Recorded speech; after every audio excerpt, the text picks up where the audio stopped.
ვაგრძელებს დონატების დანების არსის მოკვლევას. სანამ თვითონ დანებზე და დასკვნებზე გადავალ, ბევრი ცდილობს, რომ თქვათ ჩაწოდეს ამ ლოგიკას, პარამეტრებს ექსპერტები რითი ხელმძღვანელობენ. მაგაზე მინდა ერთი კომენტარი გავაკეთო, რომ რიგითი მოქალაქეს საერთოდ არ ევალება, რომ იცოდეს ეს ექსპერტები რითი ხელმძღვანელობენ, ეს სტანდარტი როგორი არის, მეთოდოლოგიები საერთოდ რა არის და როგორ უნდა განისაზღვროს, თქვათ, მწვეტავი თვისება და გასრი თვისება. მაგისთვის არიან ექსპერტები. წესით კანონი უნდა იყოს ისეთი გასაგები, რომ რიგითმა მოქალაქემ შეძლოს მისი დაცვა. კანონი თუ არის ბუნდოვანი, ესე იგი არის დასახვეწის, იმიტომ რომ მოქალაქე თუ ვერ გებულობს კანონს და ბუნდოვანი არის, შესაბამისად ვერ შეძლებს მის დაცვას და ეს მისი ბრალი არ არის. და ამ კანონზე ბუნდოვანებასთან ერთად, შედეგი არის ის, რომ ჩემი აზრით თვითონ ექსპერტებმაც არ იციან რას წერენ. ამ შემთხვევაში დავიწყოთ მოდი ამდანით. ვოკერის დონატი. ესეთ დანა არის, არ აქვს მნიშვნელობა რა ამხელა არის, რა ფერში არის და ასე შემდეგ. წავიკითხოთ ამდანის დასკვნა. ერთი და იგივე ექსპერტი არის. დანა ხედავთ, დასურათებული არის.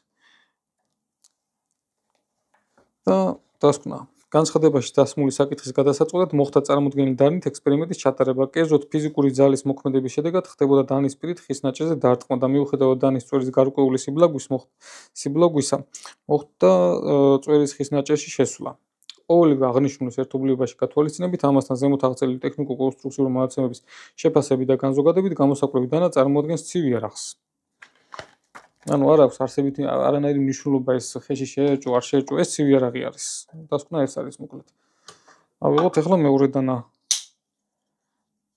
რამე სხვაობას ხედავთ? ეს და იგივე დანა არის ჩემი აზრით. წავიკითხოთ დასკვნა. დასურათებული არის.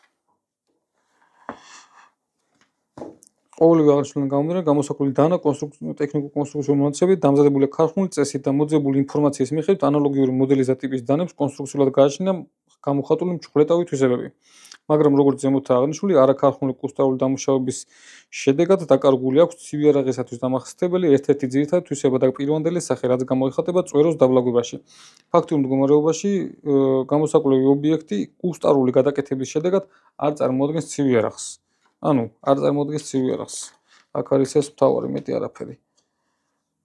ეს კონკრეტული ცივ იარაღი არ არის. ამ კონკრეტულსაც წვეტი აქვს დაბლაგვებული. არაქარხნული წესით ჩემი დაბლაგვებული არის. ქარხნულად წვეტიანი არის. შესაბამისად, ეს და იგივე დანა არის. მე დაჯარიმებული ვარ. განახებთ ამაზე. მე დაჯარიმებული ვარ ამ დანაზე და ამ დანაზე მიწერია დასკვნაში, რომ მყარი ჩამკეტი მექანიზმი აქვს, თუმცა ჩამკეტი მექანიზმი საერთოდ არ აქვს.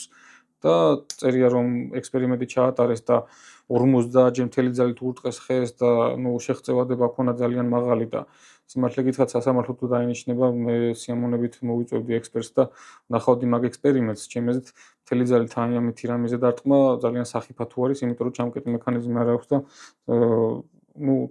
უმეტეს შემთხვევაში ზიანს მიაყენებს თვითონ დანავისაც უჭირავს ხელში, მაგრამ მაგას თავი დავანებოთ, ექსპერტები არა ვართ დაჯარიმებული. ამაზე ვარ და ხელმეორედ განმეორებით ცივ იარაღის ჯარიმაზე არის სისხლის სამართალი.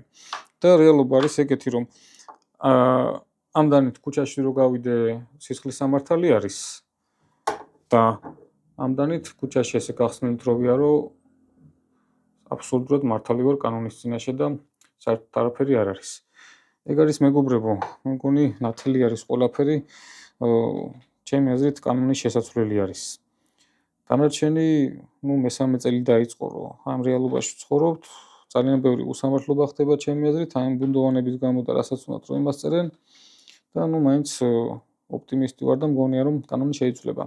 დანარჩენი, ჯერჯერობით ექსპერიმენტი არ დამთავრებულა, ვფიქრობ, ერთი ცალი კიდევ არის გზაში დონატი. და არ ვიცი, აზრი აქვს გაგრძელებას. ნენელა ხوار წაუწვეტოთ, კიდევ და ბოლოს წვეტიანი გავხალოთ, მაგრამ რა მნიშვნელობა აქვს იდეაში, ერთნაირი დანები არის რა და ერთი ცივ იარაღია, მეორე არ არის ცივ იარაღი. კაი, ჩამოვა ის შემდეგი და იმაზე გადავწყვეტ, მაგრამ დანარჩენი თუ ვინმეს მიგიწვდება ხმა და თუ ვინმეს გააქვს საშუალება, იცოდეთ რომ გვიჭირს და მოკლედ, დახმარება გვჭირდება ამ თემაში და ბევრი ცუდი ფაქტი ხდება ამ ბუნდოვანი კანონის გამო. მადლობა ყურადღებისთვის.